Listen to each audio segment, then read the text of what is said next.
Welcome back to ACER Explained. I'm going through the Section 3 bits of the ACER Practice Question booklet, and in this video, I'm going to go through Unit 8. So Unit 8 has questions 19 to 21, and as usual, we're going to be identifying prereq knowledge, reasoning skills, and also some of the Bootcamp resources that you can also use. Unit 8 gives us some organic chemistry structures. So we have, for example, glucose and fructose, and we've got them illustrated in different ways. So we've got Fischer structures, which you can see are the answer options here. The answer options are illustrated in as Fischer structures here. And we also have Horwath structures. So those are the ones that are kind of like the one in the top right-hand corner over here. So Horwath structure, then we have Fischer structures. So the stimulus does give us the structure for glucose. It gives us the Horwath and the Fischer structures for glucose, and it's asking us now to correspond one of the Fischer structures, A, B, C, or D, with the Horwath structure for fructose. So this one is the structure for fructose. Now, if you kind of look at the glucose example that you're given, you'll realize that all of the groups that are facing downwards in the Horwath structure, so for example, in this example, we have the OH group here and the CH2OH group here. All of the groups that are facing downwards in the glucose for the Horwath structure end up being on the right side of the carbon chain in the Fischer structure. Okay, so that's kind of a pattern that you have to recognize, and that's a reasoning skill in itself. And so you basically have to do the same thing for fructose now. So we start off with the oxygen here, and the oxygen is in the same place for all of them. And then similar to glucose, you have this group goes down to the bottom. So that's present in all of them. And on the other side here, it's not shown, but you can infer that there's a hydrogen there. So you have the hydrogen.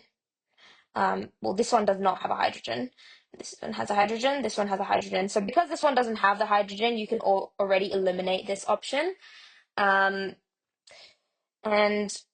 starting on the opposite side, so we've just got this on the bottom. So on the top, we should now have these two, okay?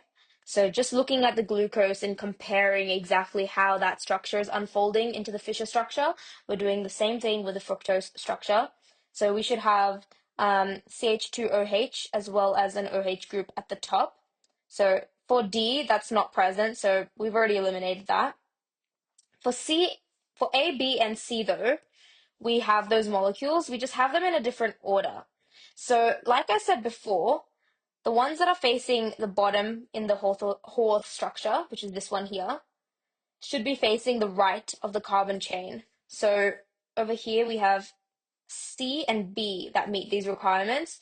With A, this is on the left side of the carbon chain, so we can eliminate A. Okay, now we're looking at the rest. Okay, so the carbon that's right beneath the first carbon. So let's say this is carbon 1 and this is carbon 2. Okay. Carbon 2 should have an OH group that's facing the left of the carbon chain. Over here, it's on the right, so we can eliminate C. Over here, it is on the left, so that's good. Then let's kind of finish it off for the sake of completeness. This OH group on carbon 3 should be on the right side of the carbon chain because it's on the bottom of the Horwath structure. And here we are, it's on the right, so we can get B as the correct answer. And there we go, B is the correct answer for this one. This unit requires no previous knowledge. It's simply pattern recognition. You just need to, a lot of organic chemistries are like, a lot of organic chemistry questions are like this, where you'll find that you don't actually need the organic chemistry knowledge, and it's quite complex. And in fact, if you try to recall it, you might even overcomplicate things for yourself. In fact, it's usually just about identifying patterns, whether that's in equations that you're seeing or whether that's in structures like this question, and being able to extrapolate those patterns into the answers for the questions. That's the real skill that's required here. And the acceleration class and pattern recognition is quite helpful for this. That's a bootcamp resource that you can use in order to help with this question. Question 20 is asking us, which of the following options out of A, B, C, and D represent the same molecule but in Haworth and Fischer structures? Okay, so we're looking over here at, let's start off with option A. The best thing to do here is the process of elimination. So let's start off by looking at the Haworth structure for A. So we have our oxygen here corresponding to the oxygen there. Then we'll have this at the bottom, which we have on the bottom. And then, similar to the last time, we're going to work kind of this way. We'll work from down to up. So starting off here, we have an OH group that's on the bottom. So that should be on the right of the carbon. Over here, it's on the left of the carbon chain, right? So we can kind of tentatively eliminate this. Then we have B. So oxygen, oxygen, this group, this group. Then moving this way, we have our OH on the bottom, which should be on the right. So it's not on the right there. So we can tentatively eliminate this one too. Then we have the same thing, oxygen, oxygen, this group here, OH on the bottom, so it should be on the right of the carbon chain, which over here it is on the right of the carbon chain. So that's good. Then moving up, we should have another OH group on the right, which we don't. So again, we can eliminate this one. Finally, we have O, this group here, and moving this way, we have our OH on the right, because it's on the bottom. Then we should have an OH on the left, because it's on the top, which we do have. Then we should have two OHs on the right, which we have here. And there we go. D is our correct option here.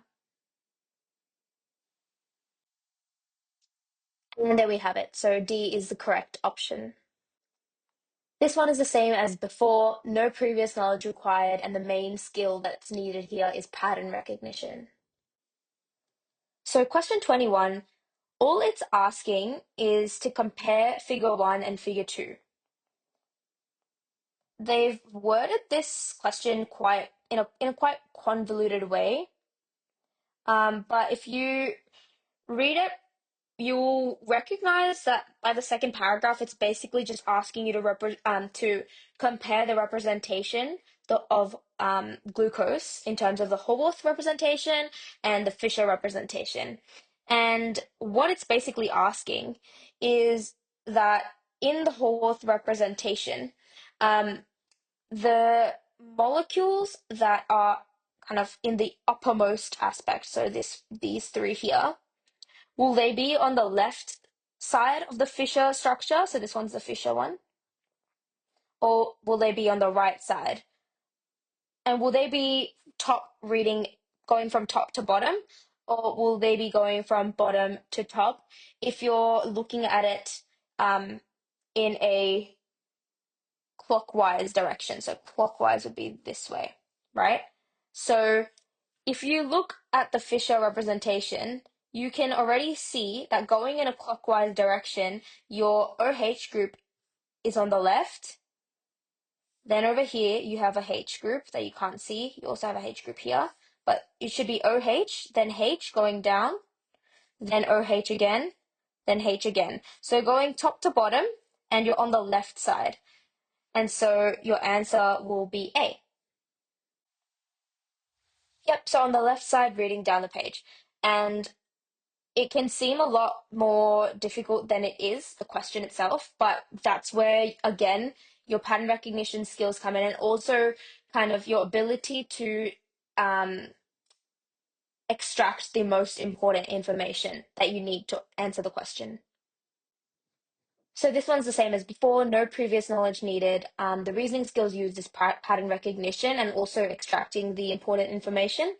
And we have the pattern recognition acceleration class as well as the reasoning skills course to help you with that. That's the end of Unit 8. Please like, share, and subscribe, and give us feedback because we really appreciate that for some more GAMSAT help. We have our Instagram at ThankFit GAMSAT and our podcast, ThankFit GAMSAT Nurses Doing GAMSAT, if you want to hear more from us. All right, see you in the next one.